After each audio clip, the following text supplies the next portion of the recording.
667 government housing unit na sa Pandi, Bulacan ang nabisong pinarerentahan ng mga umukupa.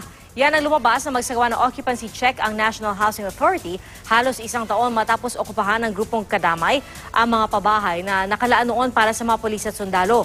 Sa ilalim ng batas, bawal isanla, ibenta at paupahan ang mga pabahay ng gobyerno.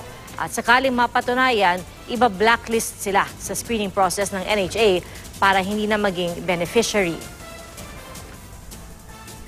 Lumalabas na yung dating na-validate namin in April na pangalan, hindi na sila ang presently occupying as of the latest validation. Yung bagong occupant claim na renter sila nung previous occupant. Ayon sa kadamay, wala silang impormasyon kung may mga miyembro nga silang nagpapaupa ng mga inokupa nilang bahay pero may inamin.